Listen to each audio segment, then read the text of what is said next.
The Gi spot. I'd hit that.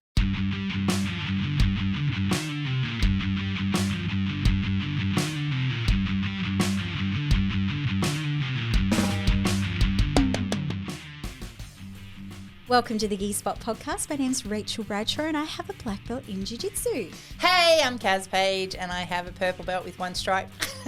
It's still not old. In Jiu-Jitsu. Hello. Hi. How you going? Excellent. We're back into the jiggity jig. The swing of things. The routine. Yes. That's my happy place. Routines. I know you like your routines. I do. I like my routines. I have a like routine, but that's because it's my life. Yes, that's very true. You have a schedule. I do. Have very much a schedule. I do. And I've got to be like at certain places at certain times and certain obligations and 6 days a week of jiu-jitsu. Well, 6 days a week of your schedule. Yes. Like you are locked in to 6 days a week of your schedule. I love Sundays. Yeah, I bet. I was going to say, like I get that people get up and go to work, right? Yep. I understand that. I did that for a very long time. Mm. But for a lot of people, it's a Monday to Friday gig, 9 to 5. Yes. Does it? And I know there are working mechanisms out there that require a 6 day a week or a 5.5 day a week or whatever. But does sometimes it just feel heavy to you that you are absolutely locked and loaded to that 6 days a week and pivoting isn't easy? Never. No? Okay, good. Oh, maybe 1% of the time. Yeah. Maybe there's the odd, very, very odd occasion where I'll wake up on a weekday morning that I have to go and coach and go, I'd probably call in sick today. If that's the other thing, I had right? a choice. Like, there's no calling in sick for you. No. You legitimately have to be down and out. That's right. And do a mercy I call think out. there's been one time in 9 years where I've had a response, and I haven't taught for 9 years during the day classes, but because we've built it over time. But I think there's been one morning where I've reached out to the group and I went, like, who's going to be in there today? Yeah. And I've had one of my senior belts go, I'm going. And I'm like, man, would you just mind taking it? I am so crook. Yeah. Or there's been a day where Grant has, also been home, like school holidays or something like that. And I've just woken up really crook and he's like, don't worry, I'll go take the class today. That's probably happened maybe 2 times, 3 times max. I can't think of a third time, but I know those 2 times definitely happened. But there's been times where I've been a bit crook, where I've gone in and I've taught a class no contact. Yeah. So where I'll get 2 students out the front and I literally talk them through the technique to demonstrate to the class. Or I've run them through drills and things like that I don't have to actually demonstrate or touch anyone if I've been really crook. So that's just been that. But, as far as motivation, no, never lacking motivation.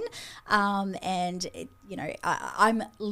I'm very well aware I'm living the dream. So, and of course, before I started taking over Iconic full time, I was a shift worker for 14 years. Yeah. So my day hasn't looked like a 9 to 5, Monday to Friday gig for many, many, many years anyway. Yeah. So now you're getting to do something that you absolutely love with people that I love and my community and my place. And it's beautiful. Yeah. It's a pleasure. I'm very spoilt, I know. Very lucky. So how's your week been? Really good. Can't say that there's anything exciting or out of the ordinary that I think sort of happened. Grant's still off. So after we got back from America, he's taken another 4 weeks off. And we're in kind of wind-up mode at the moment because next weekend we have nationals. So that's down in Melbourne, and there's 4 of us from the gym that are going, Grant, myself, and then 2 of our students, and we're all heading down to Melbourne, which is probably about a 9.5-hour drive away. Oh, you guys are driving it? No, we're not. Oh, okay. One of them is. Okay. We're flying down. I think that's about an hour and a half to 2 hour flight. Heading interstate, heading down to Melbourne and give it a red hot crack. I've currently got 7 women in my absolute division. Wow, that's awesome. So that's none in my cool. weight class, unfortunately, at this moment. So I may not have a weight class match, but I do have 7 women in the absolute. That's cool. Has Grant ever done nationals before? No. Okay, so this is first time for both of you. First time for both of us doing nationals. The boys have done nationals and they both won and became national champions when they were younger. But yeah, so this is new for us. Oh, wow. That's exciting. So what made you both, I know it's not the topic for today, but I'm curious. What made you both decide to want to go and do nationals? Well, and did you both decide at the same time, or did one of you go first? Grant was kind of like, this is something he's wanted to do for a while. And I think Jaden was heading down because he's got like a sponsorship with Hyperfly. So they kind of sponsor him to go. And because he was going, Grant was like, well, I'll go. And if I'm going to coach you, I may as well jump in too. And then I'm like, well, if you're going to jump in, I will come and support you. But if I'm going, I may as well jump in too. So it's kind of like this ripple effect that happened. Nice. And then one of our other students straight from the get-go was like, yeah, I want to do it as well. So that's cool. Yeah, that's exciting. 4 of us going this year. Who knows what will happen next year? Yeah, fingers crossed. Fingers crossed. How's your week been? Uneventful. Same old, so good. Yeah, not bad. Not bad. Uneventful is always good for me. It just means that we've just cruised through. Yep. You know, dynamics in our family change all the time, and so you learn just to pivot left and right. Willow got a job, so that's changed the landscape of everything that we're doing, and timings, you know, 3 kids, 2 adults. Yep. You kind of split for different and stuff. And she's not completely independent yet. So no, so we still have to drive her to work all the time, or if we're not here, we have to try and organise and facilitate and everything. We're actually joking about that with our physio this morning, going, you know, the countdown's on because she gets her learners in 2 months, and then it's literally 14 months before she's a P plater and has that full level of independence like you're experiencing with your boys now, right? Oh, well, enjoy the next 12 months of teaching, because it's a lot of hours to try and build up for them. Yeah, so you got to do 120 hours. You know, we've been through this before. I've got the 2 older girls, so this is not new to us. Fair enough. And the hours were in play when my older 2 girls went through it as well. The significant difference this time for us is that all 3 of our girls at home now have been told they have to learn in a manual car. Oh, okay. So we've bought a little manual car. Matt and I are very, very self-aware of who we are as humans. So their first interaction in that manual car is with a paid instructor who actually chooses to do that for a living and wants to be that person. And so we'll come with a plethora of patience that we don't have. Well, I'll give you a recommendation because Flynn's teacher was amazing. Excellent. All right. Well, that brings us to topic of today. It does. Let's do it. So it was at listener request. Yeah, so I was going to say it was probably about September last year that we were at a competition. And shout out to the Synergy ladies. They, Jen and Lisa came up to us and they were having a chat to us there. And we were talking about training and, you know, getting older and them listening to our podcast. And in this discussion, the comment got dropped like, are you girls getting brain fog like we are? Because we're, you know, of that age now where we're getting older and we're probably going through perimenopause and like, how is that for you girls? Like learning new things on the mats, going through this age period, what is that like? So it's taken, I've probably started my journey of understanding from that point. Like I just sort of started dipping into it. You had dipped into it like about a month or 2 before I did. Yep. We're going to talk about our experiences today. Now, with that comes a bit of a caveat. I want to be as open and honest as I can today about my experiences. I'm very well aware that this topic of conversation is not going to be appropriate or even interesting to some of our listener base, and I would say that's more than okay. You're free to turn this off now. It's going to get gory, people. This is not a children's episode. It's not probably appropriate for our younger listener base, like you guys don't even care about any of this stuff. I would say that if you are a man married and you're in this age group, married to a lady who's probably 37 or higher, this is probably going to be an important episode to listen to for you. I would say from a jiu-jitsu point of view, because we're kind of structuring this around yes, perimenopause and yes, menopause, and yes, it all has an impact in our every day-to-day life. But there is also a significant impact as you're having a hot flush in a role and things like that. So I honestly think, yes, some people will turn off, but hang around, because there might actually be some insight to, if you have women in your gym of this age bracket, then there'll be something in here for you to learn about them too. Yep. So I reckon hang around. Well, I want my younger listeners to switch off now, because I know that like some of the information I almost don't want my sons listening to. So I'm like, no, some things you don't need to know about mummy. So just turn this episode off now. So here you go. We'll say fucktard real early in the piece so it becomes a PG. There you go. Very, very good. All right. So it's all things menopause. All right. So and we're going to structure it a bit about training and stuff like that as well. But, we have so many female students at our academy who are, 37 and above. And I've had discussions with a lot of them recently. And one of the first things I want everyone to know out there, if you are a woman and you are heading into this age group, you are not alone. The things that you're feeling and going through, and symptoms that you're starting to exhibit, and changes in your body and mindset, and the way that your body is behaving to certain stimuli and things like this, a lot of it is very open and out there. As women, we tend to talk mainly about our brain fog and our hot flushes, and maybe we go into the area of irritability. But that's where that conversation stops. Mm-hmm. We don't go deeper, and we don't talk about all the other array of symptoms that actually happen, because that starts to get a bit embarrassing. It's getting very personal. It's getting a lot of too much information and oversharing almost. But this is the stuff that we actually need to be talking about, because I think that is where women are starting to feel really alone in this journey. And maybe because of how they're feeling, and they're not sure that anyone else is going through these things, they're not even really being openly honest with their husbands about some of this stuff, because it's embarrassing. And I think that leads to more isolation. Why? And I don't know if this is, why is it embarrassing?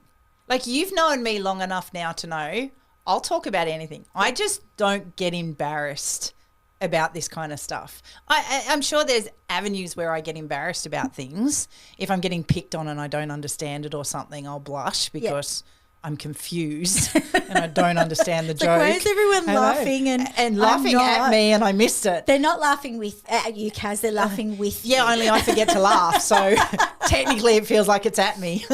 But in regards to, all things autism, all things female, all things even sexual and stuff like that, I just don't get embarrassed. Yeah. So I don't understand where that level of embarrassment comes from. I don't get why we have shame around this. It's the same as I don't get why we have shame around mental health. I don't get why we have shame around autism.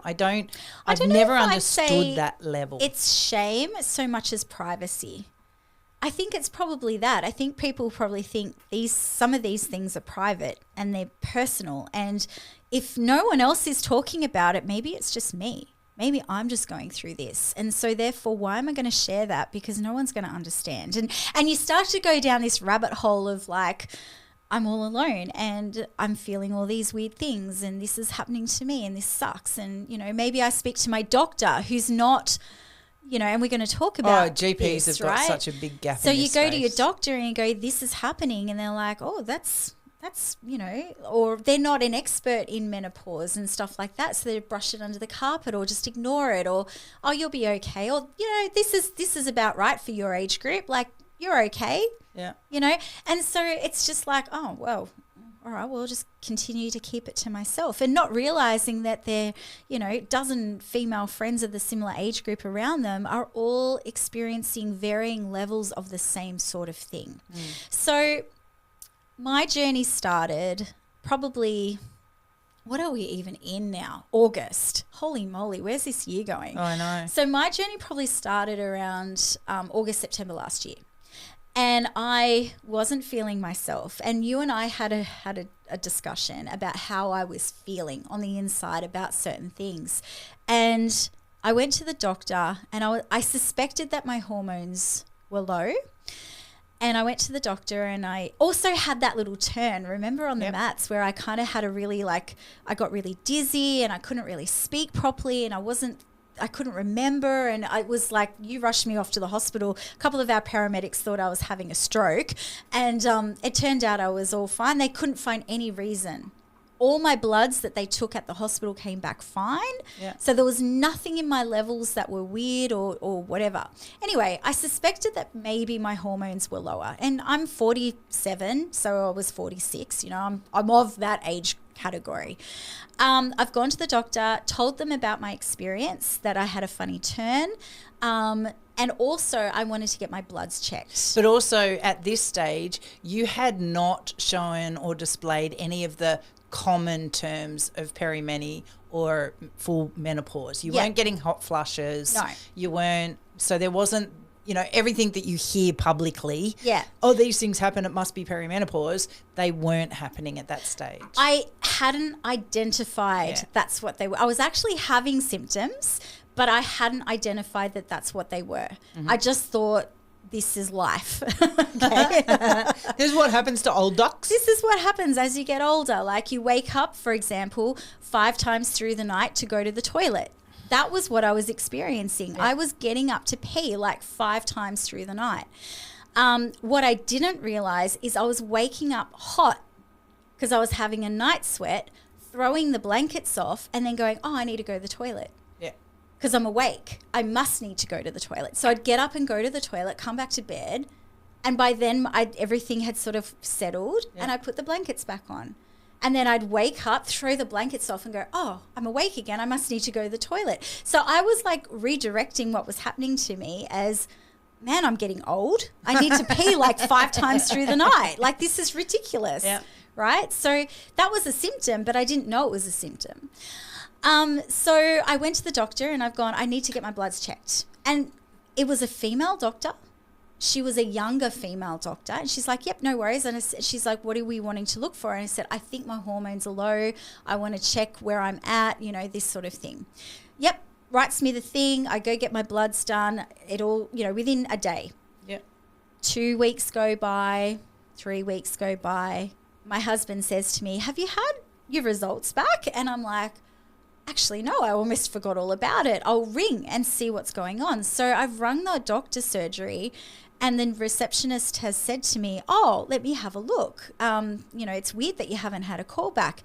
I hear her typing away in a little, you know, on the keyboard. And then she says to me, oh, no, the doctor's got your results and said everything was fine and normal, and she has no need to see you. And I just breathed, and I almost said, oh, okay, thanks, and hung up. And just something inside me went, nope, don't do that. And I went, can you email me my results, please?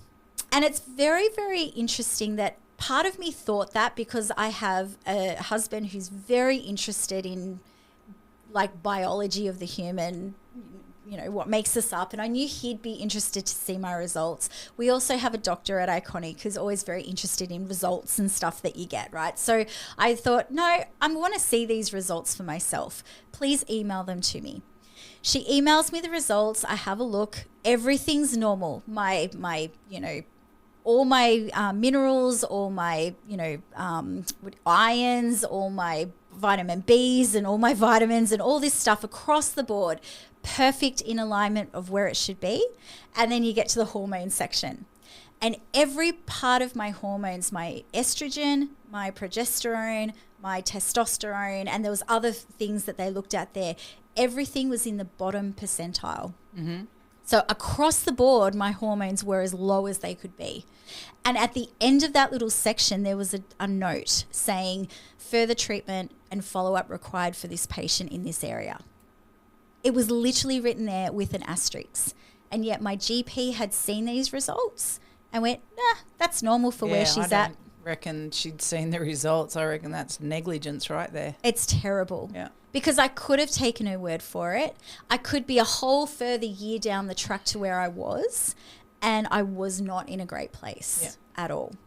And that's when I came to you, because I know you had just started a journey and you'd gone through the Australian Menopause Clinic. Esme.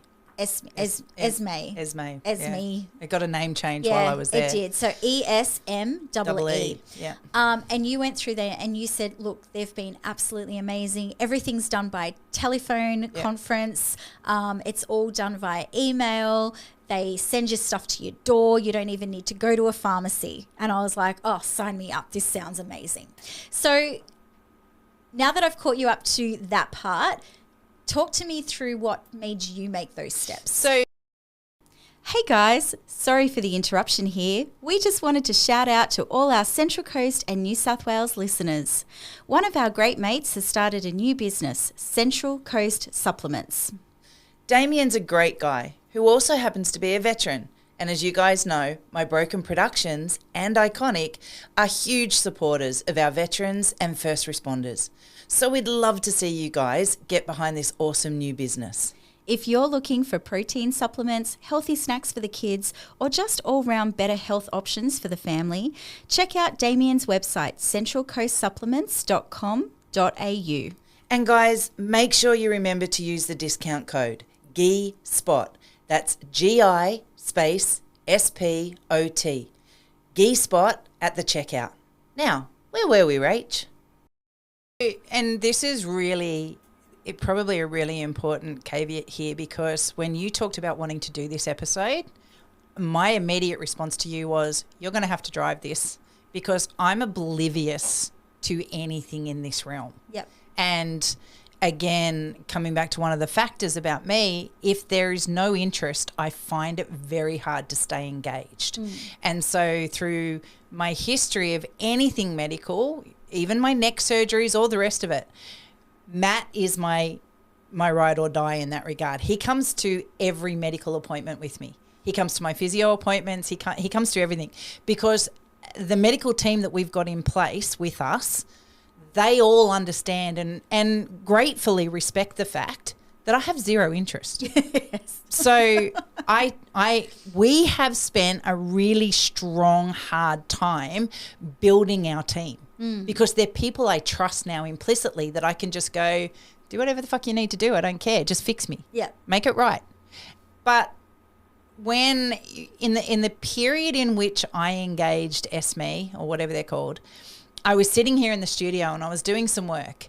Now, we've got to go back a step, because I was talking to Matt about this yesterday, and I said, I don't remember going into perimenopause. I don't even remember going into menopause. I don't know, were there any other side effects that he could remember? Was my moods different? And we both laughed at that, because I'm autistic, so what the fuck, my moods are all over the place anyway.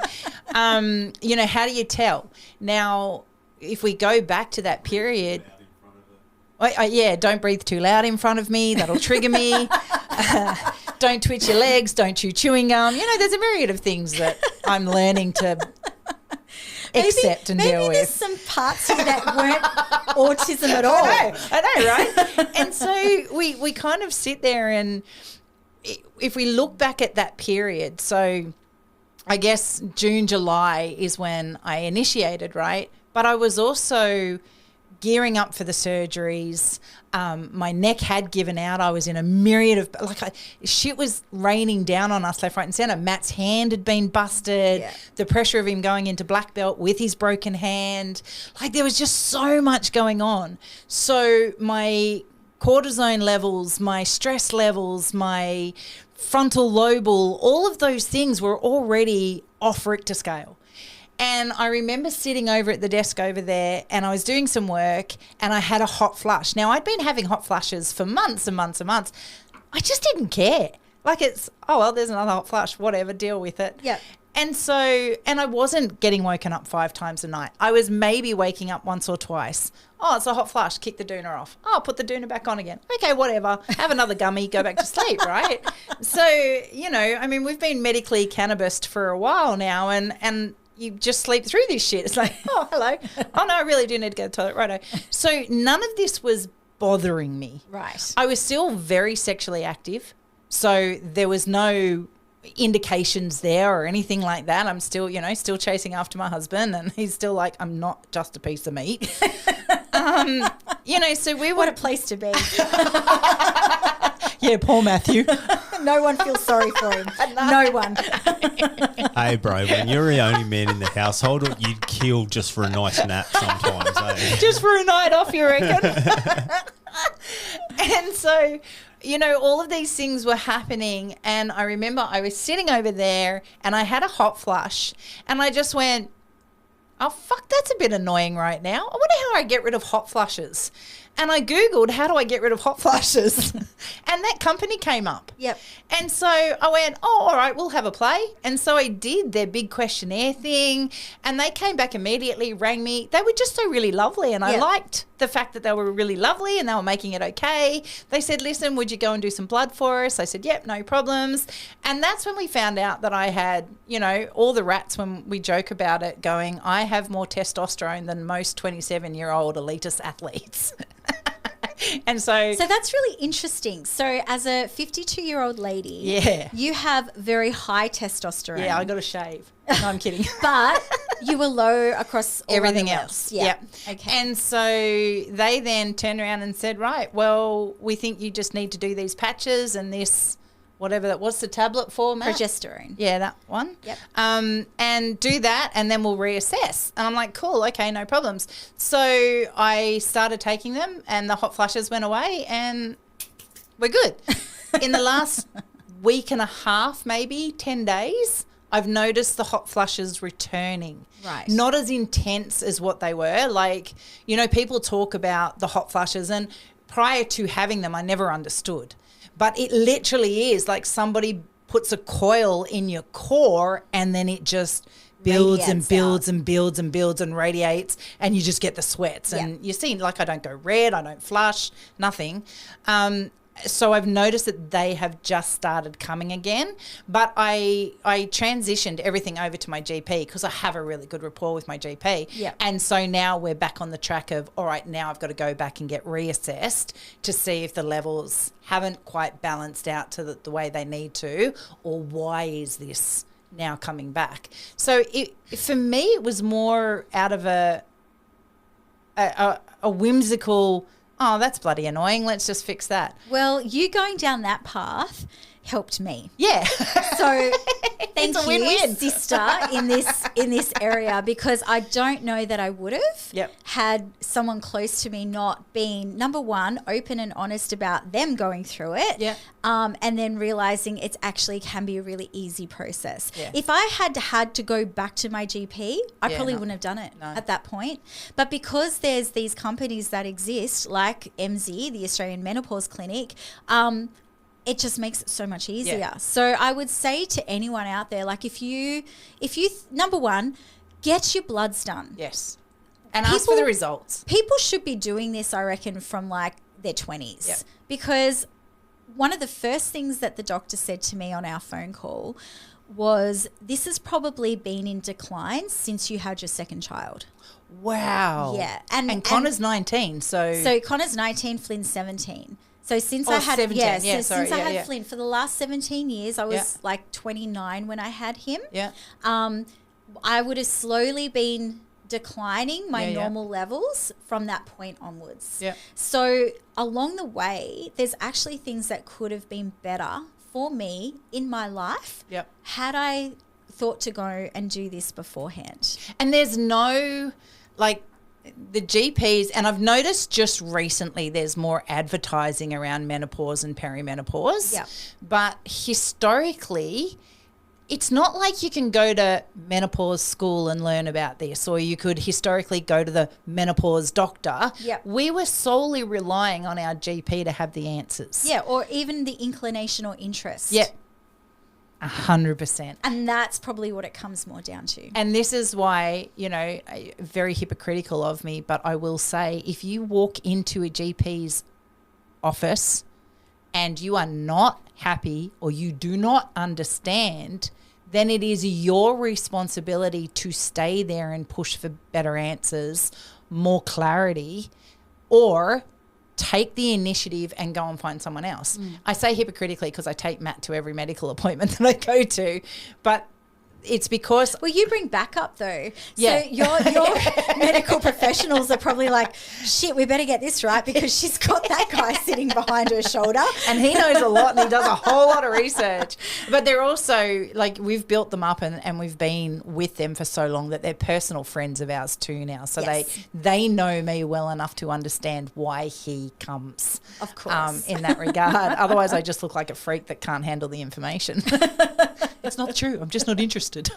But, you know, there is we've got to get to a point where we empower women to be strong enough to own this space and go, I want better for me. Yep. And that's where this comes. We can't change it from the outside in. We have to change it from the inside out. Yeah.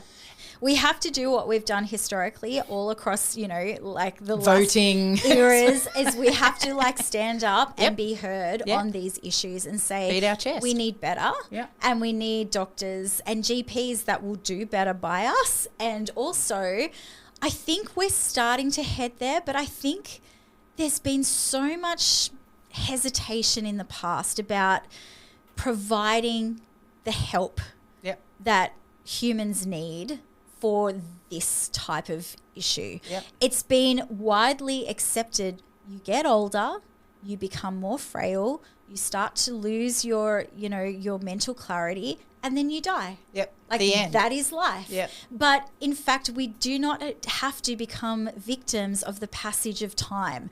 And that is such an important thing to take on board. And it's not only for the rich and famous. You can just every run of the mill, you and me type person can own their journey in this space. It doesn't take plethora of money. It doesn't take plethora of hours. It takes a little bit of nuance, you know, get ChatGPT and start asking some questions on it. Start your own investigation. Start looking at what some of the commonly spoken about symptoms and side effects of menopause are. Yep. Or hormonal imbalances are. Because we've talked about hot sweats, right? And we'll delve into that a little bit further. But Rach, what are some of the other things that you experience that you've since found out about are actually related back to menopause? Yeah, so things like, well, as I said, I was waking up thinking I needed to go to the bathroom.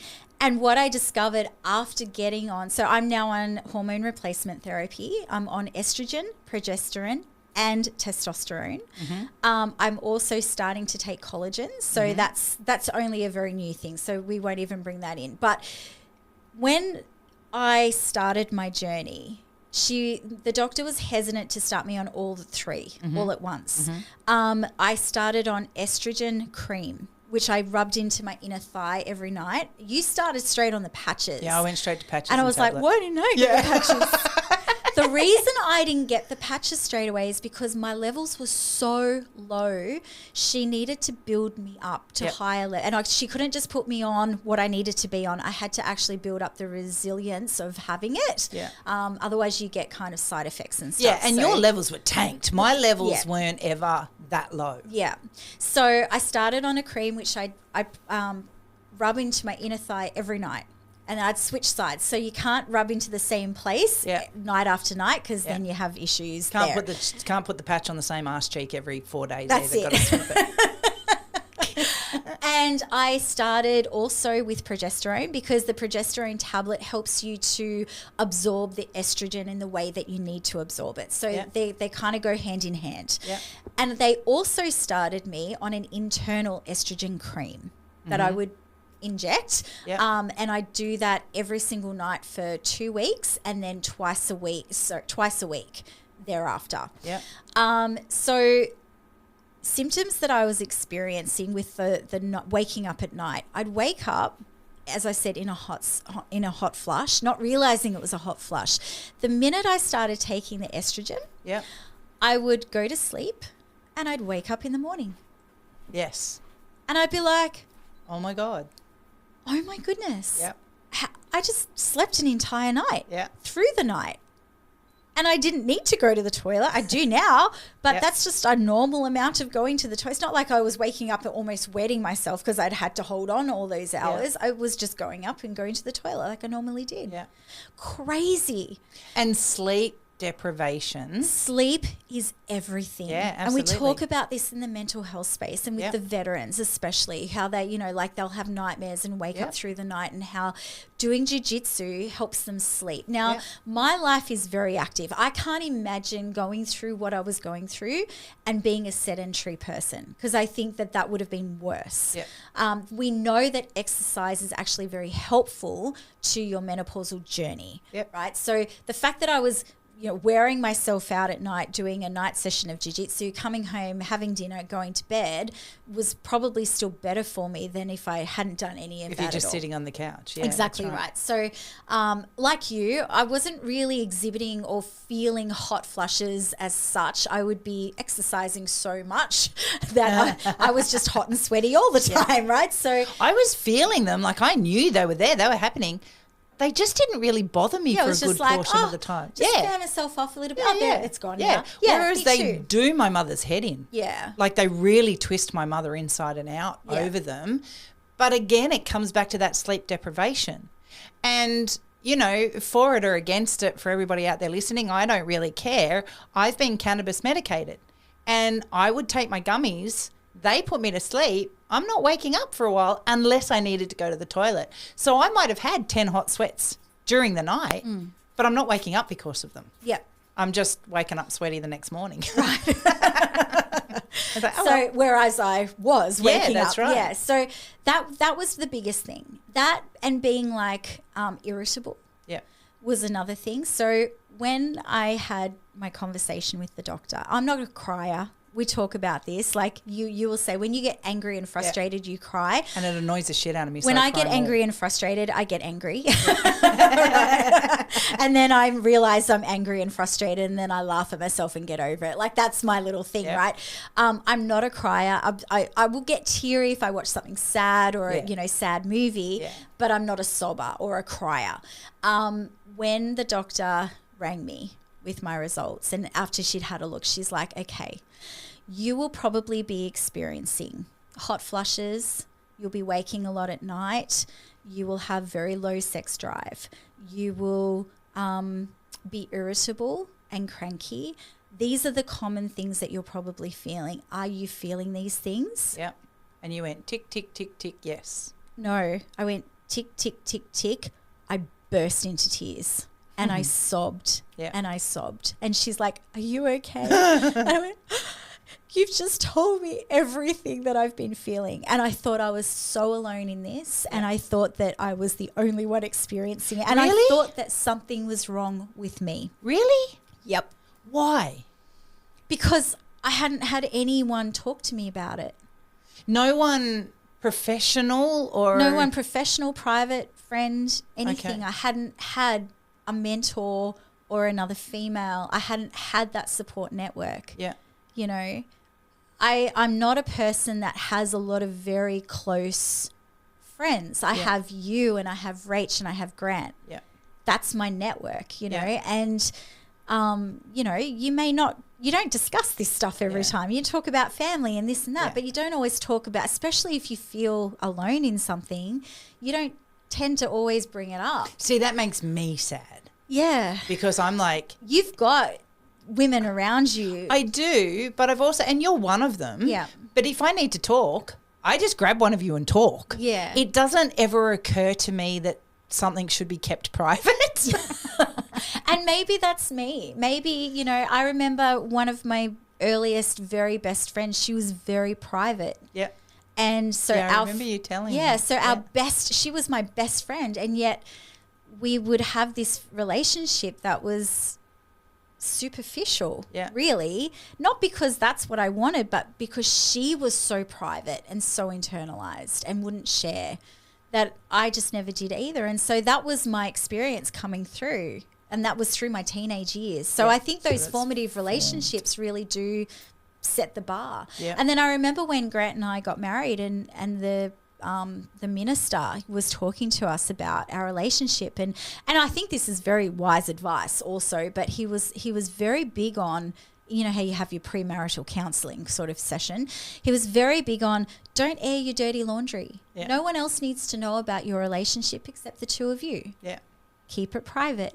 And so those little things throughout my life has made me keep things very private and very internalized. And so this is where nobody talks. That's right. And this is where things become almost shameful. And this is where people get caught in this, I'm the only one ever experiencing this. Yep. And that right there, and I disagree. I don't believe it's good advice. I really don't. I believe there are some things between a man and a wife that stay between the man and a wife, and I agree with that. But dirty laundry isn't where we are today. Dirty laundry isn't mental health. Some of the things that might trigger from that can be regarded as dirty laundry that you don't want to go into specific details. But I think we need to break down the barrier that says being open and honest about these kind of environments, that's not dirty laundry. That's now trying to change the landscape to say hormones are a real thing. They start at the age of about 11 for girls, Yep. and probably boys too. And the sooner we bring the conversation up at that early age, you know, when girls are first getting cramps and entering into periods, you know, you see, and it's factual. You watch a drop every so often in girls on the mats. My girls, you know, if it's that time of the month, they don't want to know. Yeah. They're just like, no way, no, Yeah. I'm not running the risk of an overflow. I'm not whatever. Side point, that's why we have black gis at Iconic. Absolutely, right. Because we used to be a white gi only academy, and then I realised we were missing our female students once a week every month. Do you know how excited I was coming to Iconic for a black gi? Yeah. For that reason alone. Yep. For that reason alone, you know, still very much having periods at that time. Yep. And wanted to be able to continue training. Yep. And quite often in my previous gym, I would say to Matt, no, babe, I'm not in. Because it was white or blue gi. It was only. white or blue Yep. only, or pink. Yep. You know, all is a bad option if you have a breakthrough bleed, let me tell you. And nobody, again, you know, even if you have a breakthrough bleed on the mats, like adults should be adult enough to be able to go, oh, Kaz, go to the bathroom. You know, just go check it. And I should be able to go to the bathroom, go, oh, fuck, all right, I'm going home, see you guys. Yeah. You know, and go home. But we're still in that landscape where it's embarrassing and it's... You know, for me, I'd be less likely to say something to you only because I'm like, oh, I don't give a fuck. Oh, yeah, no. And I want to keep training. And if you tell me, then I've got to go do something about it. All right. Tell me at the end of the roll. Tell me then, at all the right? end of the tell night. How many times do guys like cut them their you know, their forehead face or and something all the- like that? That's it. They don't care. And they're rolling with blood. It's no different, right? So, yeah, I think dear. I would hope that we're changing now, where you and I sitting here having a laugh about a really serious conversation, but we're able to talk through it because we don't hold any shame or embarrassment with it anymore. We've been able to go, when we sought the help made a major change for us. Yep. And that brings us back to a happy place. Yep. What is there that is shameful about that? What is there that is embarrassing about where we got to? And we've only just touched the surface. Yeah. So that was the first thing I noticed. And a lot of what I've noticed was symptoms is because since taking the medications, I now no longer have the symptoms. So one of the big things was the sleep. And once I was getting full night's sleep, oh, wow. So I was waking up happy. Yep. And I was waking up not as irritable. You know, I felt like I'd lost my sense of humor. I felt a bit numb, really. If I was to be really honest, I wasn't really having very many highs or very many lows. I was just kind of numb across the board. And so I was either numb or irritable. And I was in that kind of state where like I'd roll my eyes, oh, again, or, you know, I'd go, oh, fuck my life, you know. And I was having these really negative kind of like responses to things that should have been funny or a non-event. Yeah. You know, like a tiny little thing, like I'd drop a piece of paper. Oh, my life, you know, Yeah. like so ridiculous. But all the idiosyncrasies from your family too that have never bothered you historically, Yep. and now all of a sudden irritating and triggering. And, you know, how do you define that? How do you explain that? Because you don't realize in that moment that you're triggering. Yes. And so your family are all standing around you going, what the actual fuck? Oh my God, Mum's such a cranky, like, you know, this whatever. didn't bother you a month ago. Why are we here I know. now? It was fun when you used to laugh at yourself. Like, Yeah. I remember Grant saying to me one time, like, you know, just be able to have a laugh at yourself. Like, and I'm like, Yeah. don't tell me what to do. Them's divorce words. So definitely the irritability fixed up very quickly after getting a full night's sleep. Yeah. Training, because I train so much Yeah. that, you know, I'd wake up sore Yeah. and like lethargic. So lethargy and soreness, and also I noticed that now, you know, I'm not as fit and muscly as what I could be, but you can feel under my like nice little layer of fluff that I have like muscle definition and I'm quite strong. And I felt that everything was becoming softer.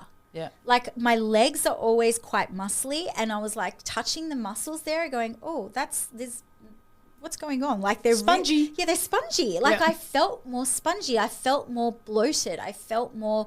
So weight was an issue, whereas historically, like, I mean, I like to eat, so I make no apologies for that, you know, like, but I'm also very fit and active. And I just noticed the weight just started creeping just a little. Like, even if I was trying to watch what I was eating and I was exercising really well and things like that, historically the weight would come down, but it wasn't. It was either staying put or it was increasing. So weight management is a huge part of this, and hormones play a huge role in your weight management. And there is a lot of medical white paper around that as well.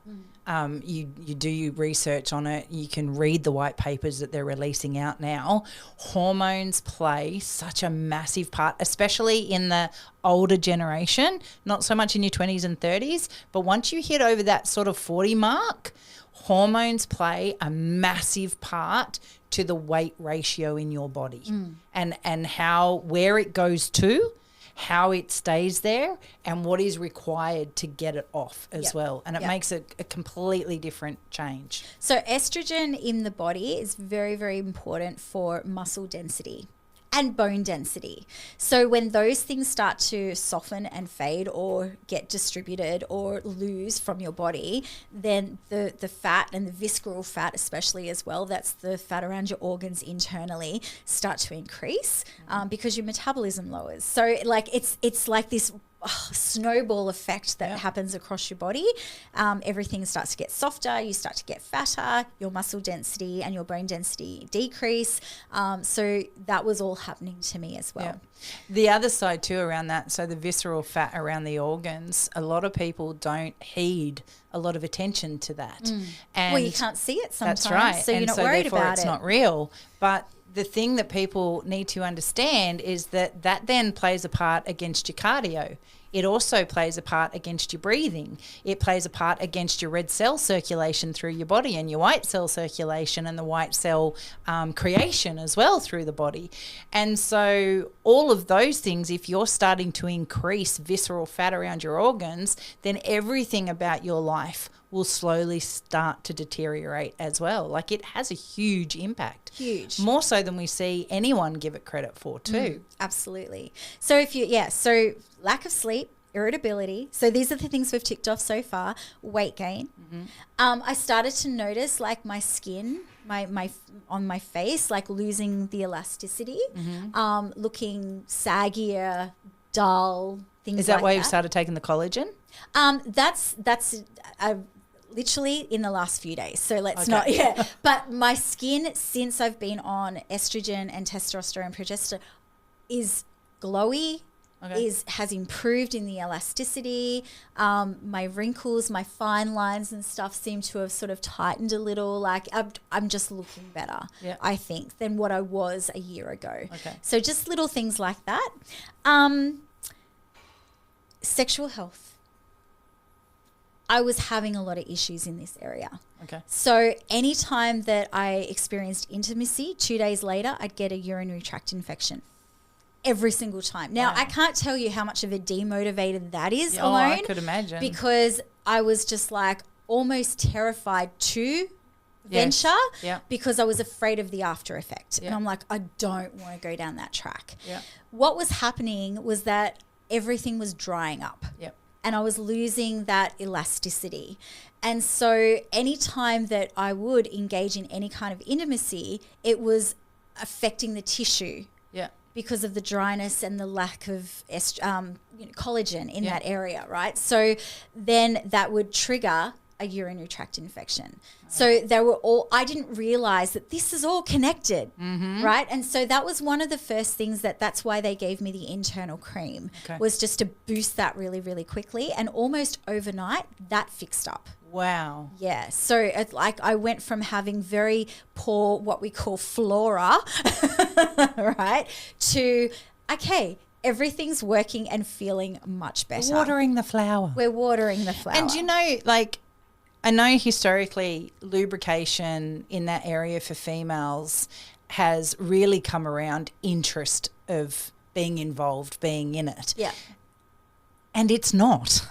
Like, a lot of females will be concerned that they're drying up in that area, thinking that their partner's going to think they're just not into them or Yeah. they're not interested. And so that will have a psychological knock-on effect, right? Yes. As probably for you too, Yeah. because you're afraid of what comes next. Yeah. And so you've got this big psychological fight going on in your head. And I don't know, so it's more of a question than a thing. Yeah. You know, worried about what Grant would be thinking then, because you're constantly saying no, no, no. Yeah. And there then becomes this knock-on effect. I know how much you're in love with your husband. I Yeah. know how attracted you are to your husband. So for you to try and articulate to him that it's actually not him, it's you. And, Yeah. you know, I think that is horrible. That's Yeah. a horrible place to Yeah. be in a relationship. Yeah, absolutely. Where you feel like more like roommates yes. than you do husband and Yeah. wife. Yeah. And not Yeah. through lack of wanting. Yep. Just the fear overrides everything. So there was that side of it, Mm-hmm. but there was also, as I said, and this came from the testosterone, very low sex drive. So Yeah. where I would be just like not interested at all, nothing. Like, and it wasn't that I didn't love him and I wasn't attracted to him. It was just that my body was not responding the way that it should. yeah. And historically had. Yeah, exactly. So there was like, it was just kind of like, again, I'll say that feeling of numbness. Yeah. It wasn't a, I don't want this. It was just a nothing. Yeah. It was just a void. Well, it was a void, but you also said you had fear in there as well. Yeah. So that, and people, you know, from an anxiety point of view, and again, it's really important. I spoke to you about this the other day, that we're talking about menopause and we're talking about hormones and the reactions that it has on the body. But people also need to understand that when the body's reacting in a way that we don't understand and we can't articulate, then it will trigger things like fear, because, you know, if you have sex, you're going to get a UTI. And so there is a panic component in there, but you then can't articulate that to your partner. And so then there's this added pressure and anxiety going on in here, because all of a sudden now that relationship's not where it was. And that plays a massive part in mental health. And we're now starting to understand, and we're starting to learn just how much, you know, doctors will go, oh, it sounds like you're depressed. Yes. Okay, maybe I am depressed, but can we look a bit deeper as to why I might be depressed? It's not always just a chemical thing. That's it. There could be reasons why, Yeah. and very logical reasons why. That's right. You know? And so my hormones are fucking me over. My relationship's going to the trash can. I've got anxiety through my head because I want to have sex with him, but the fear of what happens if I do, or, you know, for some reason my body's just zero interest and my brain's fighting with my body now to go, what the fuck? And I'm shutting everything down. Of course, that's going to have a knock-on effect to me. I'm going to start feeling anxiety, depression, sadness, whatever comes on. Not connected. Yeah. And these things aren't spoken about Yep. as being part of a menopause journey. That's right. So that's what I'm saying. Like, these are the areas that I felt very alone in. And so after speaking to many women over the last few months, and being very open and honest about this stuff, they're all going, I can check every box that you've just said. Yeah. And I'm like, I want you to know you're not alone. Yeah. You're not alone. And you don't have to get up every day and just endure. Yeah.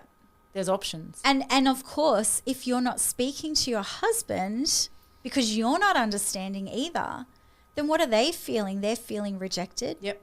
They're feeling not as loved. They're feeling like you're not attracted to them anymore. And it's nothing could be further than the truth. Yeah. It's just that your body and your hormones are messing you up. Yeah. Big time. So that was a very big thing that, as I said, the cream helped a lot in my health. Yes. But not in my desire. Okay. It wasn't until, and I said this to the doctor like a few months in, I said, I'm still having issues with my desire. And she's like, right, now's the time to kick in the testosterone. And as soon as that happened, it was a game changer. Yeah. Game changer. So the testosterone was very good for that. It was also very good with waking up in the morning feeling strong and healthy. I've noticed the hardness in my muscles has returned. I've noticed that my motivation and inclination to just do stuff has returned. Yeah. So testosterone is such an interesting hormone, and it's probably the one I find most interesting out of everything. And the reason for it is this, and it was something that I became aware of, and I even got the numbers today in the lead up to this episode. So with testosterone, since the 1980s, which is many years ago now, probably 40 A lot. Yeah. something years ago, the level of testosterone in men and women has decreased by 1% every year. Wow. Except mine. Across Why? the board. They think it's to do with things like the chemicals in our food, the aerosols, the things that man. we've got going on around us that is chemical stuff Yep. that's messing with the hormones. And so here's the interesting kicker. In the 1980s, the testosterone level was, say the bar was set here. This is your average testosterone. For anyone that's listening, not watching, I'm just holding my hand up in front of me, Yep. right? Over the years, it's declined and dropped 1% every year. Not 1% of the initial, but 1% of that Yep. next percent, right? So slowly it's decreased every single year until we get to 2025. So what they've done at some point is they've lowered the bar. And they've said, this is the new normal. Yep. It's not actually normal. Normal was what we were at, or, probably even Like in prior the 60s, to the 70s, 60s, 80s. Yep. before all this stuff started happening. When they became that testosterone, when they learnt that testosterone was probably a thing, right? But now they've gone, right, well, everyone across the board is lower, so we're reducing the bar. Yep. And so this is now the acceptable normal range, when in fact, back then, it would have been considered very low. Yep. So when we go on to, things like testosterone to bring the levels back up, if you've got a very good doctor, they will say, well, we're not going to bring you up to normal. We're actually going to increase that beyond that, because actually normal is higher than what we know is normal. Yep. Does that make sense? Yep. So I haven't had my levels checked since I've been on the testosterone, because that's only been about 6 to 8 weeks. But I can tell you it's been an absolute game changer. I feel like I'm in my early 30s again. Yep. I feel strong on the mats. When I'm training, I can train hard, longer rounds, harder rounds for longer, wake up the next morning, do it all again without soreness. Oh my gosh, it's just such a huge thing. So I'm like all for, like, can I have more? Pump it up. Yeah, like if I have to start shaving, maybe we've gone too far. It was really funny when the doctor said, all right, we're going to push you on testosterone, but these are the things we're going to look out for. We're going to look out for increase in facial hair and hair in places that you shouldn't be growing hair. Very glad to say none of that's happened. And we're also going to be looking out for a deepening of your voice. And I was like, well, that's going to be interesting as a podcaster. Could you imagine what Willow's levels are? Sorry, our eldest daughter Willow has this freakish ability to go down metal. into like real low voice. She's got she's got a death metal voice, so she'll be excellent as a frontman one day. Yeah. So her testosterone is like her mother through the roof. Now, so tell me this then. Let's say you're a 40-plus something woman out there on the mats and you're feeling isolated and you're feeling alone in regards to all these things. You're listening to this episode and you're going, me too, me too, me too, me too. What's the first mindset? What's the first thing that you would suggest to them as advice to go and do? Well, the first thing I think you should do is obviously finish listening to this episode and flick us a message because I'm more than happy to share. Number 2 is go and get your bloods done. Yep. Straight away. Yep. Go and get a doctor. And specifically requesting hormone checks. Hormone checks, absolutely. Yep. That's the most important thing because that's what we're looking at here. And, of course, it's very, very wise to just get them done anyway because it's interesting to know, is there an issue with your thyroid? Is there an issue with your iron levels, as women? Yeah. Other things that you can look at that are super easy to fix.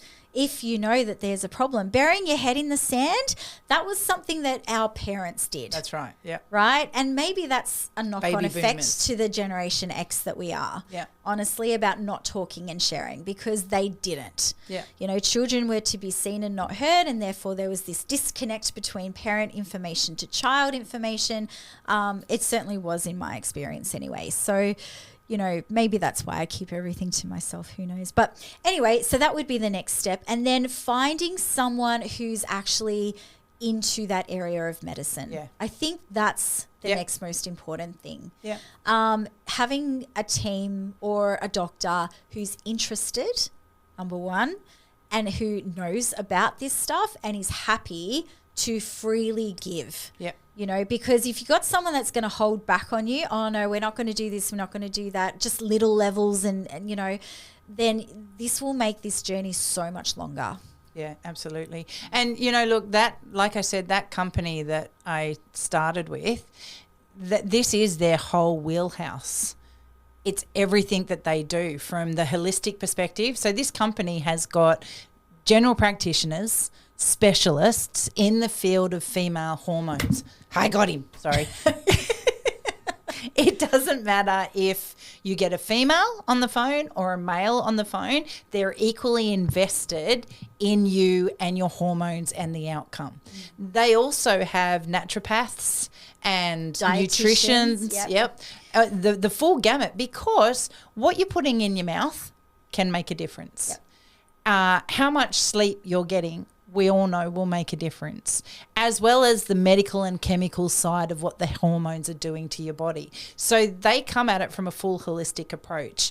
And they've got a gamut of information on their website, and I'm sure they're not the only company out there doing this. So there is very easy access to specialists in this space. It's not hard for you to take the control over this. You don't have to go to your GP. You can go and seek out these specialists in this space. All right. So another one was brain fog. Mm-hmm. Now, this is something that people will talk about a lot. So as I said early on, the things that are most commonly talked about, brain fog and hot flushes, right? Brain fog is very, very real. Break it down. What is brain fog? The best way that I can describe brain fog, and if you listen to this podcast, you actually listen to me go through this experience many times, right? Probably once or twice per episode. If you ask me to have a conversation like we're having, there will be no problems here, you and I talking back and forth and me coming up with words that I need to say. If you ask me to recall a name, if you say to me, Rachel, you had a salad today for lunch, what did you have in your salad? So I had to recall names of things. I would go, I had carrot, I had cheese, I had tomato, and I had, what do you call that thing? It's long and green and you chop it up and it's crunchy. Cucumber. Not cucumber, the other thing that's got like a half pipe shape. I know what it is because I'm thinking of it. Oh, good. Celery. Oh. It's slightly less common than Yeah. the cucumber, which I could bring to mind. Okay. Right? Yeah. But it's like I could not bring that thought or that word to Yeah. the mind. I could see it, I could visualize it, I couldn't get it out of my mouth. Okay. So that's brain fog to me. It's like, and I frustrate the hell out of Grant because I will start telling a story and suddenly I can't bring to mind the last word of the sentence. I'm like, oh, we're gonna go off to the thing today. And he's like, the what? What are you saying? What are you saying? And I'm like, and he jumps on me real quick and I'm like, just give me half a second and I'll bring it to my mind. The park today, like the word the park is like, it's lost on me. I can't go from here through the mouth. Like to me, that's the demonstration of the brain fog. But where I think a lot of people experience brain fog is on the mats when you're like trying to recall what was just taught to you. Yeah. It's like you'll remember the first few steps, but what's that last step? Or what piece am I missing? Or how, you'll be taught it and you'll see it and you'll see it and then you'll look at your partner and go, what are we doing again? Like it's just gone. Yeah. So that brain fog, I think, probably is what affects most jiu-jitsu practitioners of this age on the mats. Yeah. Yeah. So in what aspect of your journey did that go away? And did it go away immediately? Did it go away I'm over still time? struggling with that. Okay. I think I feel clearer Yeah. generally across the board. I'm not so foggy like with everything. You know that whole thing where you go into a room and just go, why did I come in here? Oh, yeah. I can't remember. I've got to go backtrack. Backtrack, yep. Still can't remember. I'll just get on with, oh, now I remember, and you go Bang, back bang, and bang. do that thing, right? Yeah. So to me, that's brain fog. Okay. Yeah. So in a lot of ways, I think generally I feel clearer. Yeah. But I still struggle with that word or that last bit of the sentence or recalling like a name. Like you asked me last week, who are you speaking to that's coming to visit us? And I'm like, don't make me say names off the top of my head because I can't. I've got no choice. Like it's just, it doesn't come through. Yeah. So that's my biggest struggle still probably. It's funny. I asked Matt yesterday if he had noticed a change, and producer Matt, jump in here at any stage, if he had noticed any significant changes since I started the HRT. And that was, like I said, around June, July last year. And he said no, straight up, just no.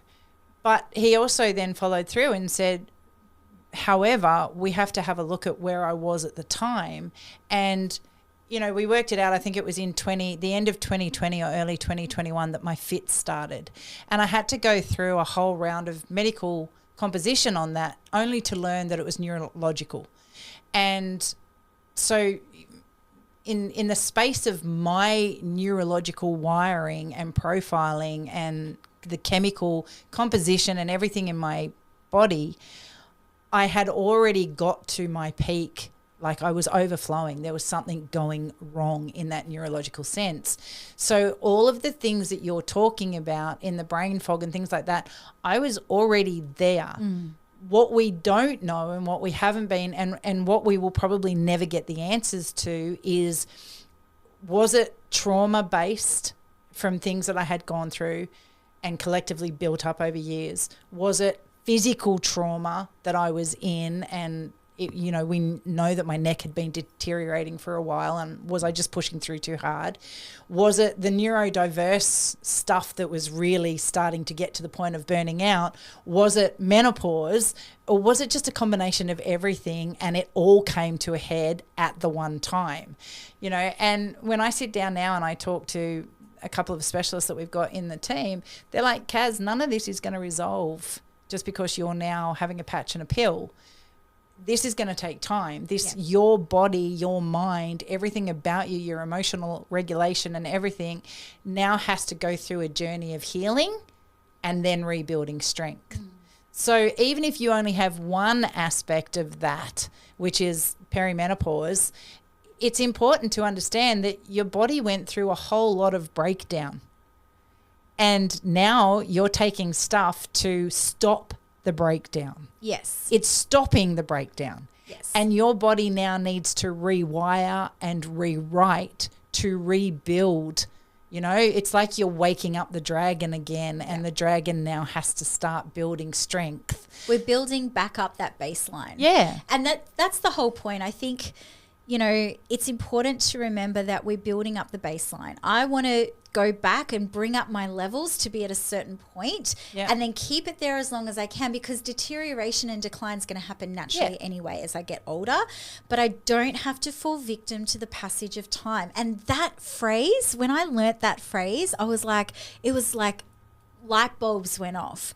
We have so much knowledge and medical intervention stuff that we can bring on board these days, and also non-medical interventions and understandings. There's so many natural remedies and natural things that we can do that will also help in these areas. So let's bring up the baseline as high as it can be, as healthily as it can be, so that as we decline, we're going from here, not down here. I mean, imagine if I hadn't done anything. Yeah, that's right. And you can now see, and not to be Debbie Downer here, but you can see where a lot of divorce can trigger from. Around this age group. I know. Women, like, tolerance for crap lowers. Yep. Like, you know, things that I would laugh off or shrug off or whatever before, I'm now just going, I am so sick of this. I'm not putting up with it anymore, you know? And part of it is probably like like coming of age and an understanding and like, I don't need to be treated like crap anymore. I'm not saying that I am, but like across, you know, in other people's situations. And that low tolerance and that low, but also a lot of it may come from the husband feeling rejected and dejected and just like alone as well. There's absolutely two sides to this story. Yeah. And I don't think, you know, I don't think every husband out there is obliviously ignorant to this by choice. And I think there is a lot of husbands that would kill to be a part of the journey to help their partner be in a better way. Yep. But if all they're hearing is, it's hard not to take that personally. Absolutely. And it doesn't matter how like logically you understand this stuff. If you're getting like treated like that all the time, that's going to change the way you feel about a person. You know, Matt and I talk about this a lot on our other podcast, because as a couple we've gone through so many of these hurdles and we've had to find better ways to include each other in our journeys. And so, you know, it becomes really important for anybody out there that feels like they can identify with any of the symptoms that we've talked about here today. If you're not talking about that with your partner, if you're not giving them the benefit of the doubt to be a part of this with you, then you're the one building the brick walls of separation. Yeah.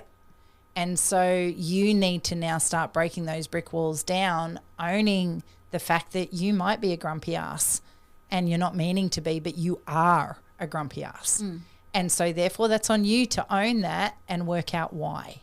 If you're all of a sudden not physically into your husband but still madly in love with him, then it's on you to find out why.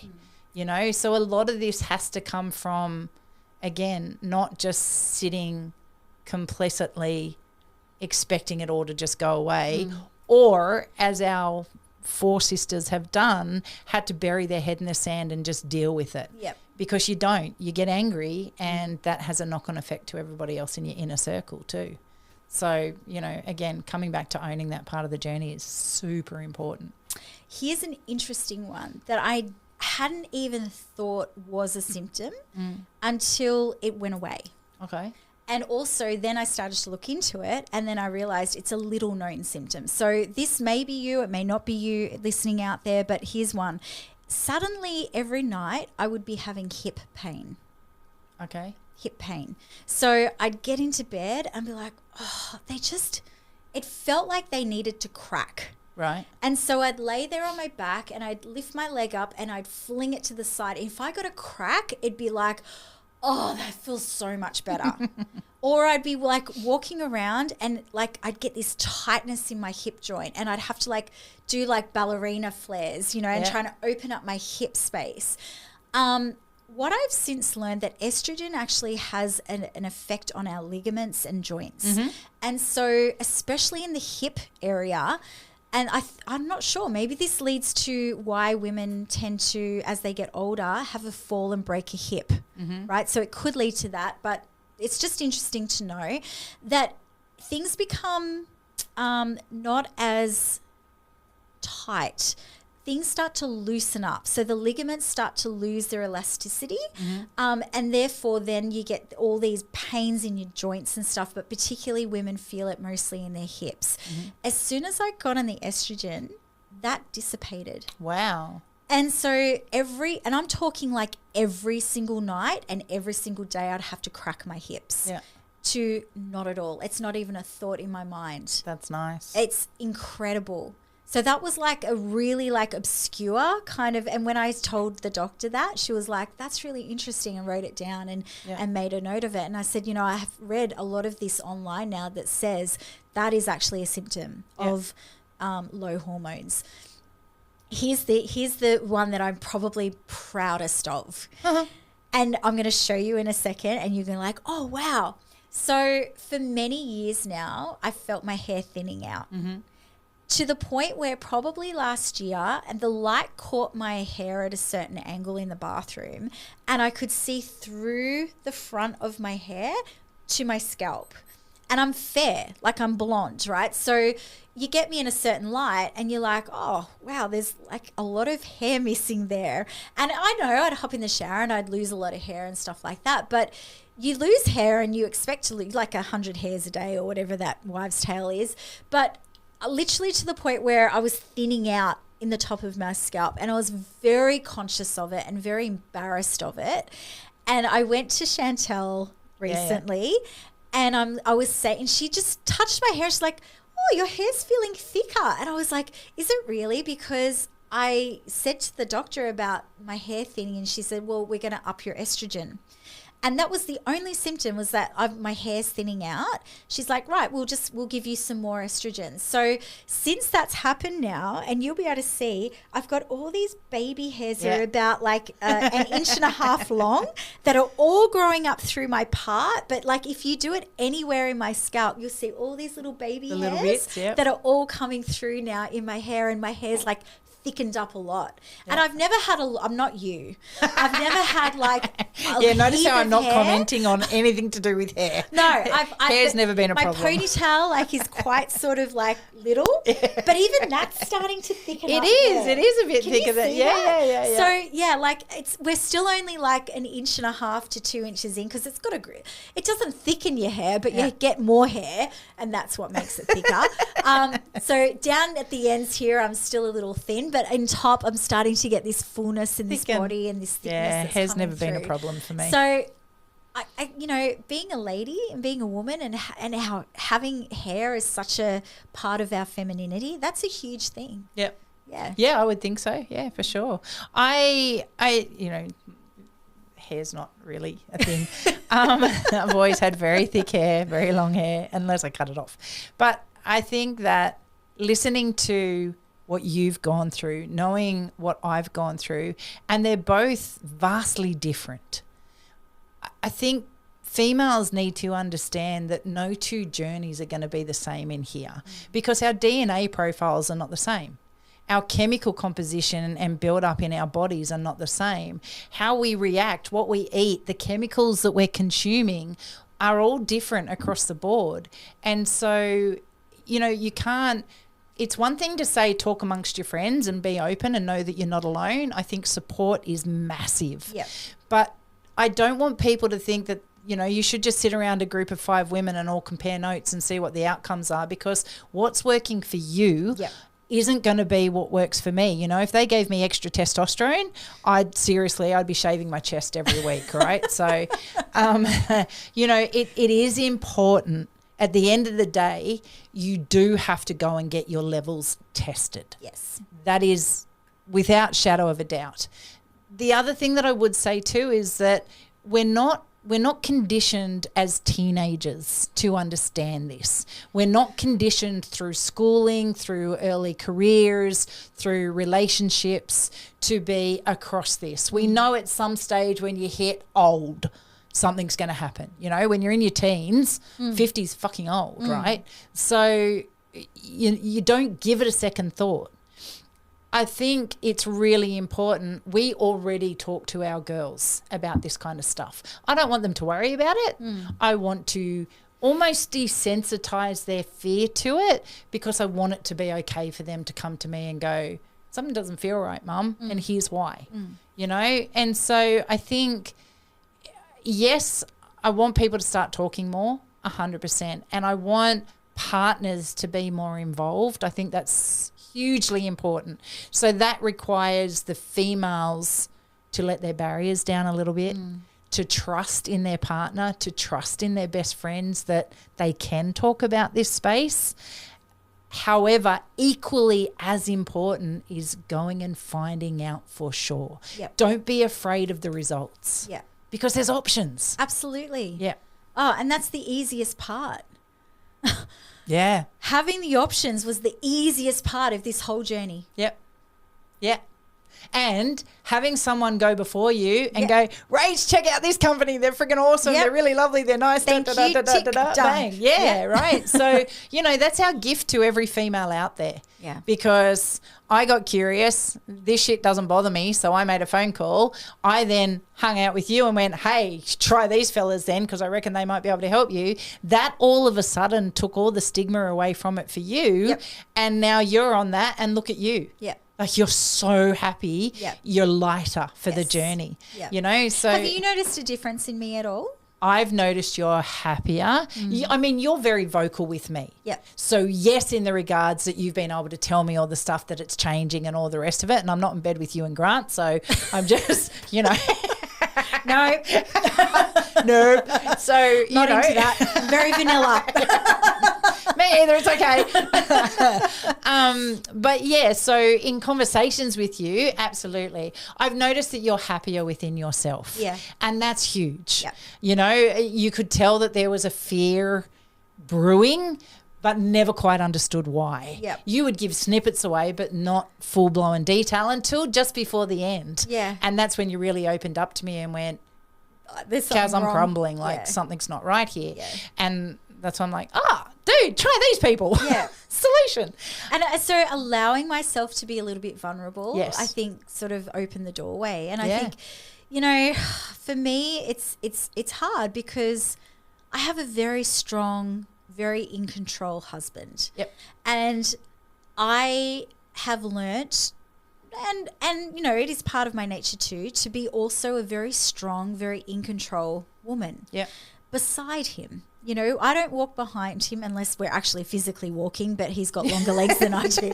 But metaphorically, in Yes. our life, we are partners and we Yeah. stand side by side each other and we face everything head on, right? So I don't want to show weakness. Yeah. And I don't like to show weakness. And I don't often feel weak. That's Yeah. not in my character to feel like that.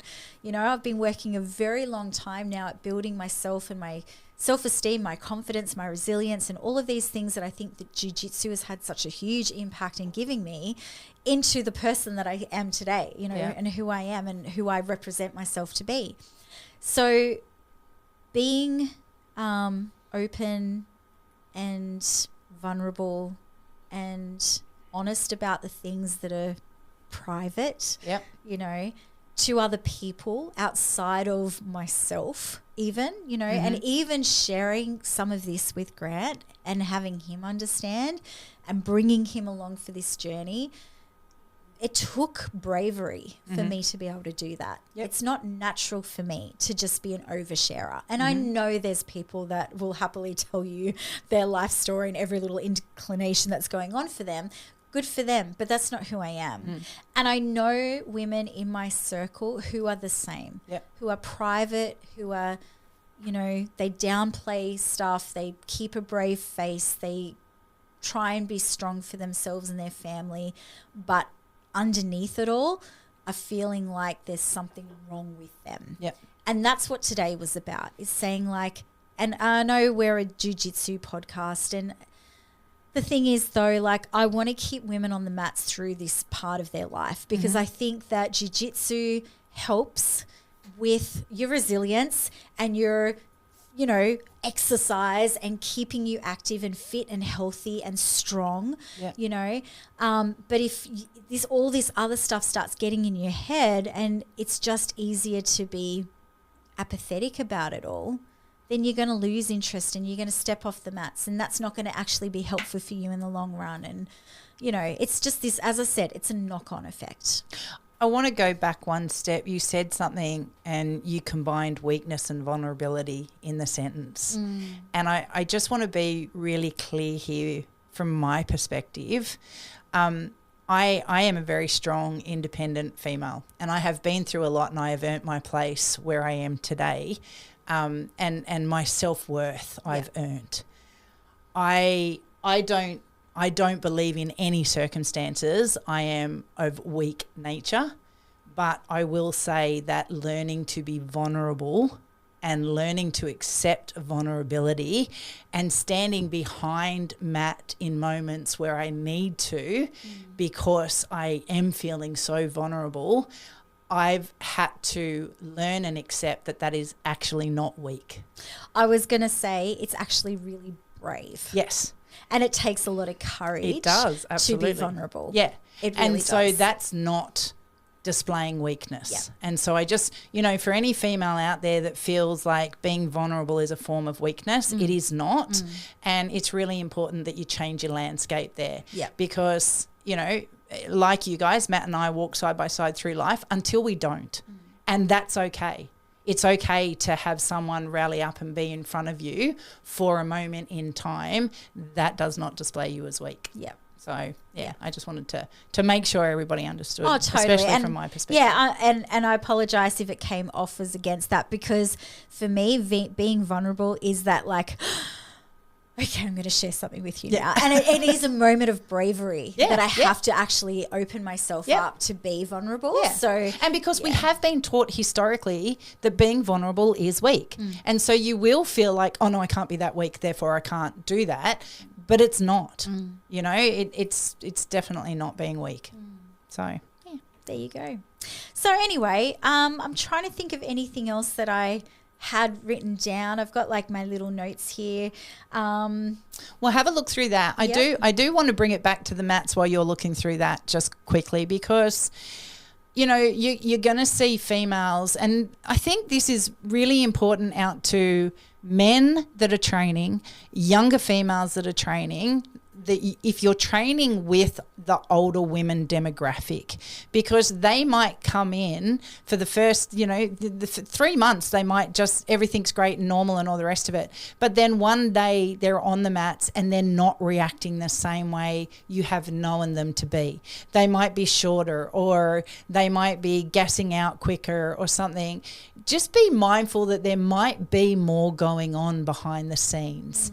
And be a little bit patient with that. And I'm not saying that you have to give consideration to every 47-year-old that walks on the mat, or every 52. Not every person is going through a hormonal shift or a menopause journey. So I'm not saying that by any stretch. But, you know, if there are older women in your gym that are out there training, give them a level of dues that they probably respect in that regard, because their body's probably taking them through hell right now and they're still turning up anyway. And hats off to them, because it is a hell of a journey to have to get through too. For sure. Yeah. Did you find something? I do.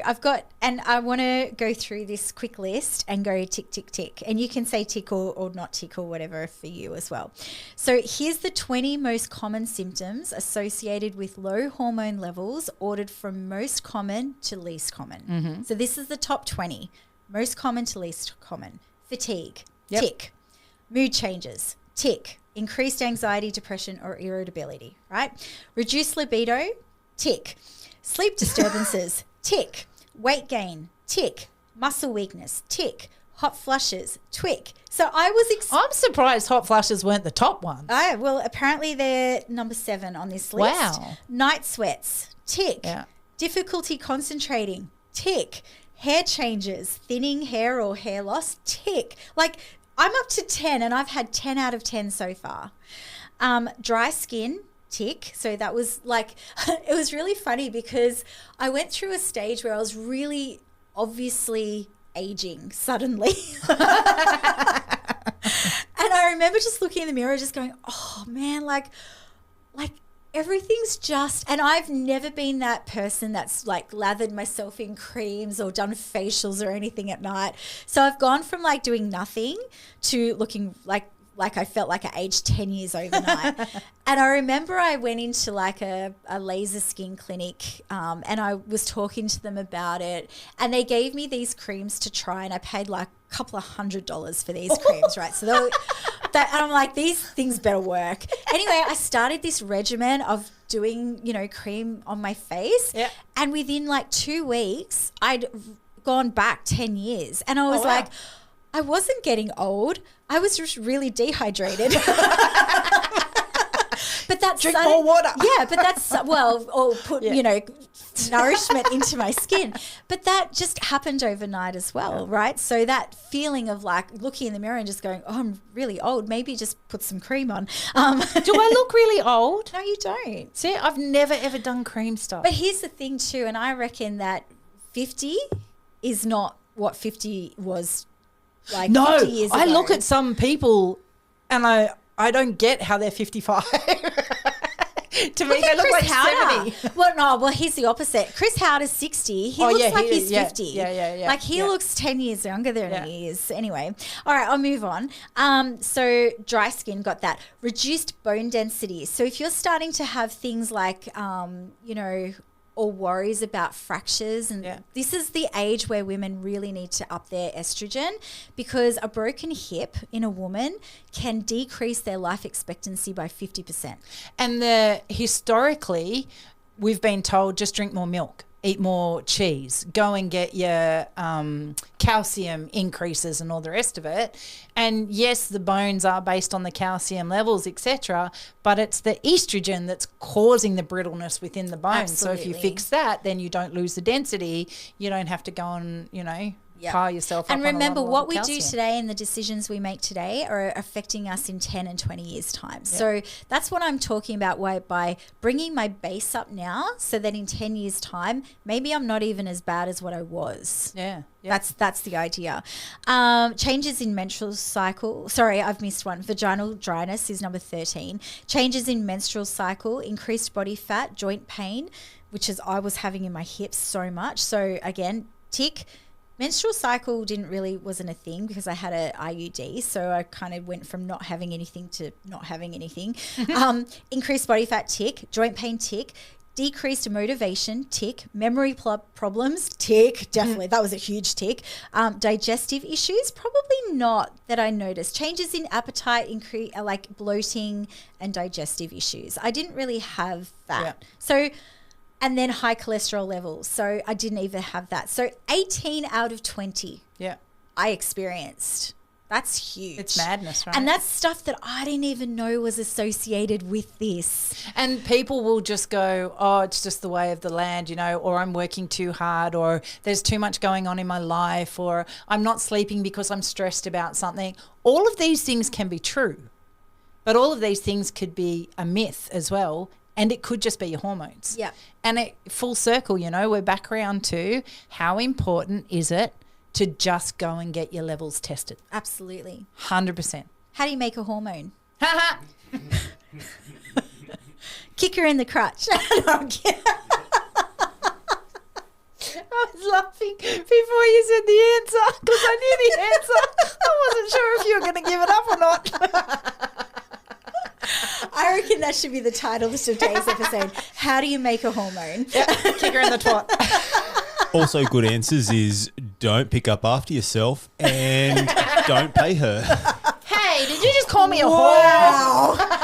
Wow, producer Matt, we might have to take off your microphone. You're not allowed to play in this space anymore. Hey, just while we do have you though, what advice would you give to husbands out there with hormonal wives, with menopause, premenopause type wives? And be nice. Run. Run. No, look, I think it's like anything, if you take a bit of a step back and give it space, time, you don't have to understand it straight away, but if you just observe it a little bit, maybe that you'll start to anticipate the situation a little bit better and you start to factor some things together. So I'd always say, like, patience, just try and, I guess manage the turbulent times when you're trying to work through it with your partner. But yeah, definitely understanding and time and just breathing. I like that. Breathing. I like patience. Something that you've said on your other podcast, Matt, and it's something that it's like it should be your catchphrase. I love it. And it's like when you come to your partner and there's something between you, treat the situation with curiosity, not contempt. Yes. And I think that is such an important mindset. If you ask a question instead of just going, oh, you're annoying me right now, or why would you say that thing again, or why you keep doing this same thing over and over, maybe just going, okay, I'm going to not respond that way, but I'm going to say why. Yes. Can I ask why you would come and say that to me in that way? Or is there a reason why you're responding right now? So actually treating it, not asking why because you want to come back with an answer that's better or, to prove a point, but asking why to understand, why are you doing this, or why are you feeling this way, or can you tell me more? Yeah. I think that is such a huge thing, and that helps you as a wife to open up more and be more vulnerable. Yeah, absolutely. Yeah. And his basis around that, and there was a significant shift for him many years ago, was she loves me. She is here by choice. So why am I just assuming that she's doing this to me? Yeah. And that's where his curiosity kicked in. And it's like, well, I know that she doesn't go intentionally out of her way to hurt me. So maybe this isn't personal. And I think that was a huge catalyst for us to change. That was a huge catalyst for us, in the autistic world. But as I said, everything compiles for me in the one hit. So for him trying to differentiate, is it hormones, is it autism, is it her neck's failing? There's a lot of questions there. There's a lot of questions. But it is an important thing, I guess, for couples to remember. At the end of the day, there is a friendship, a partnership, and love in the middle of all of this. So if your female partner has or is displaying attributes that has not been the last 5, 10, 15, 20 years of your relationship, there is an undercurrent reason. And it's highly probable it's hormonal.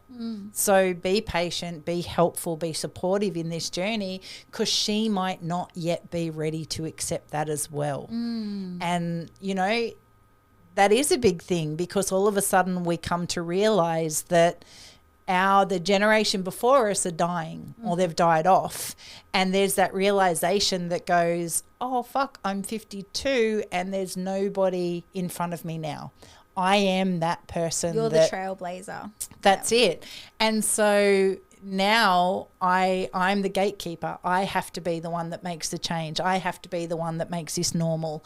I have to be the forefront runner. And I'm also getting old, which is frightening. And that's why I wanted to make the point very early on that the doctor said to me, you would have been in decline from the point that you had your second child, which is around 30 years old.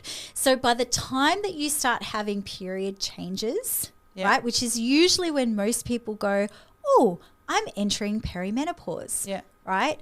No, your blood and your hormones levels have been declining to the point where now it is affecting and showing up in a period change. That could have been addressed before now. So if you think of it in terms of a relationship where over time you're becoming more irritable, less cognitively sharp, your mood is changing, maybe you're having some mood swings and this and that, or joint pains, which pain leads to irritability. Oh, absolutely. Lack of sleep leads to irritability. And then all of a sudden you're nitpicking, or you're having little, fights with your partner or husband.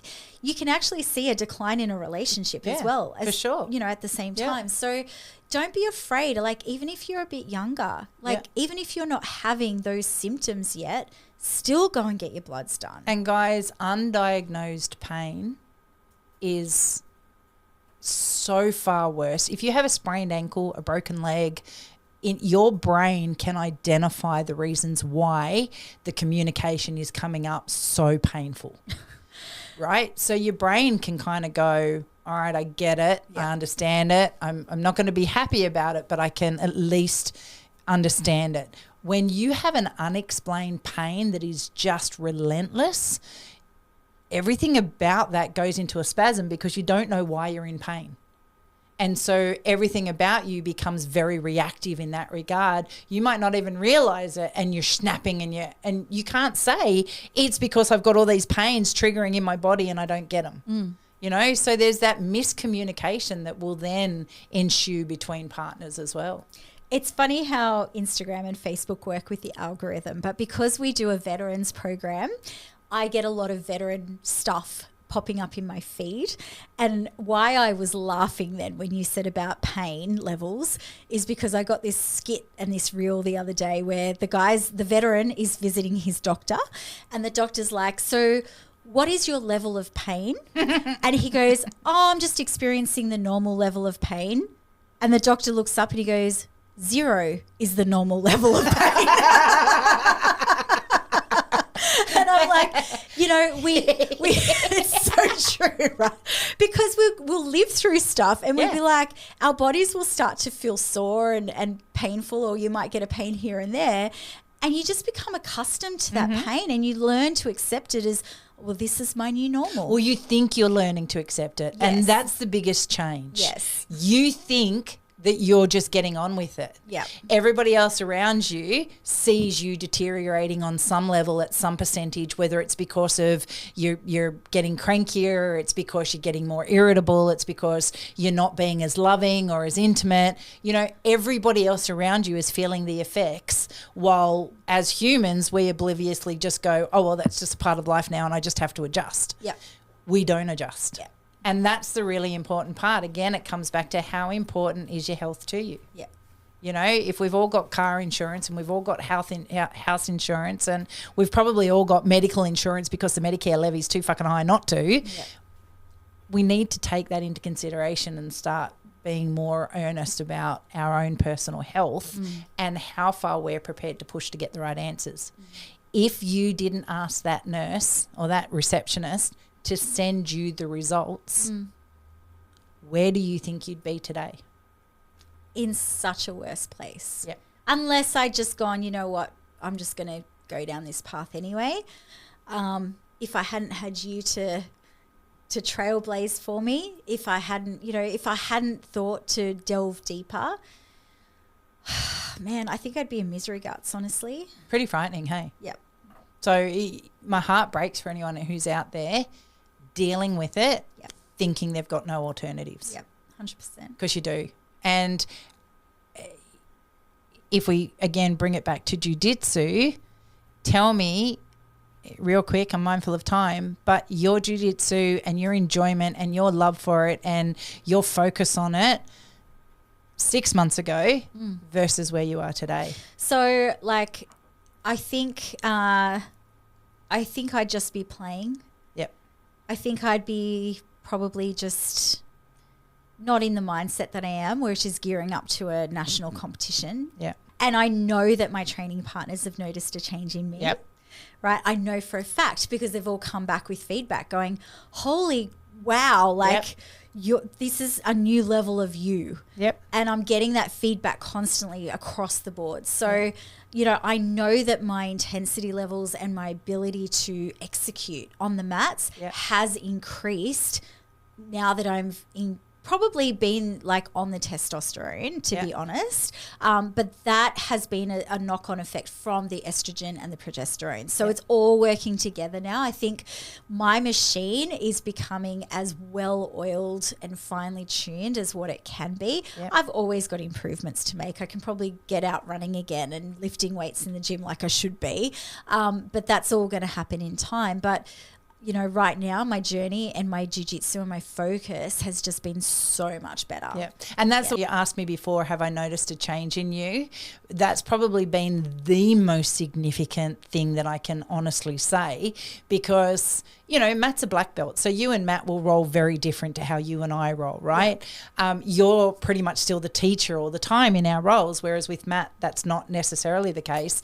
And, Matt lights up like a Christmas tree when he rolls with you because he has enjoyed your progression so much, and he's a huge champion for you. And so I've noticed in the last months him coming home going, wow, she's just getting better and better and better. And so that has kind of reinvigorated from you. Yeah. You've always been really super focused as a coach and as a business owner and been there for your members. I think the biggest change I've seen is you taking back the passion for your jiu-jitsu journey. My physicality. Yeah. Yeah, I would say that's probably it, because the passion's always been there, and the search for knowledge and the understanding and the teaching, the coaching, all of that's always been there. But I haven't always been recently, or it's been declining over the last few years, is that ability to have that physicality.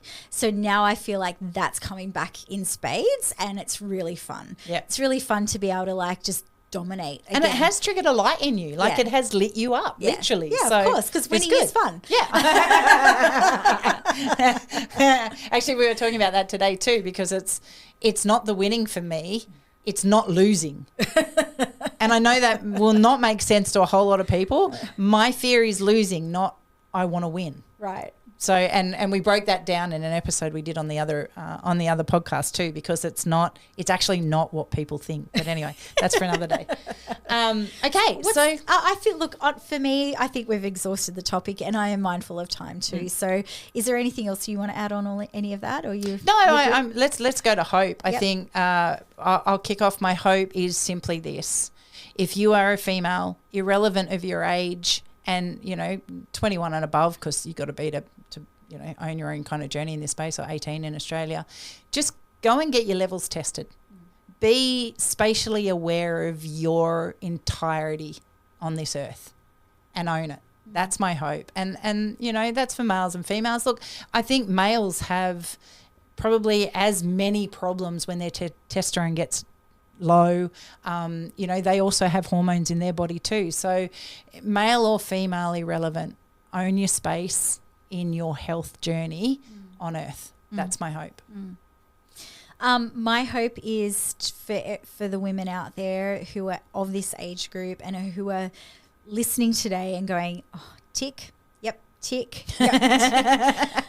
that now that you're not alone. Yeah.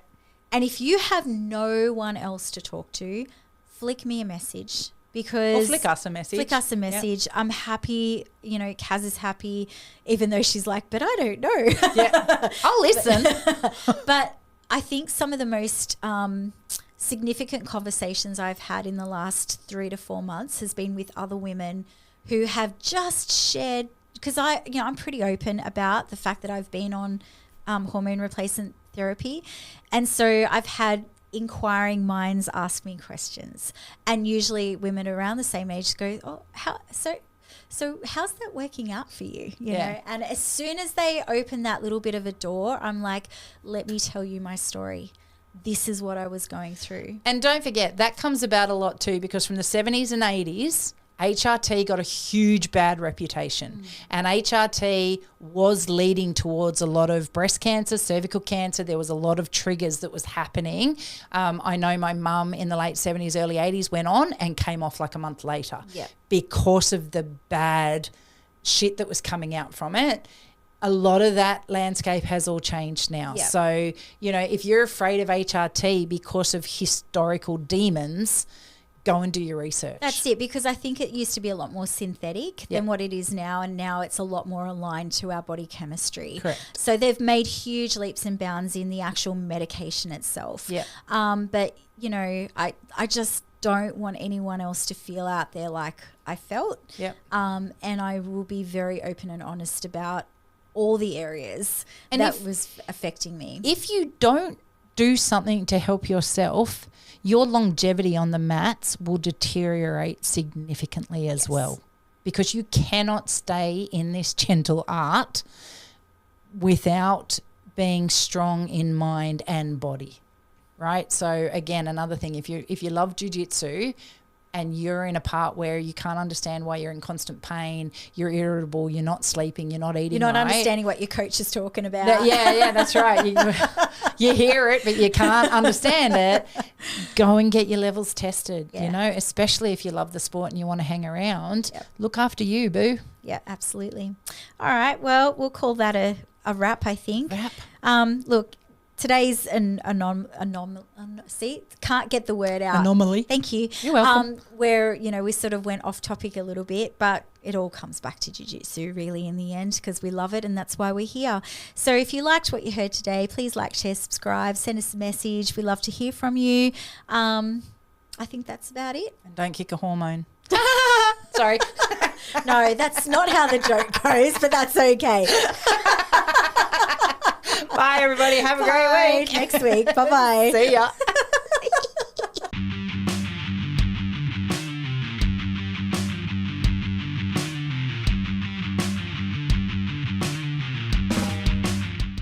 This podcast is a My Broken Soldier production.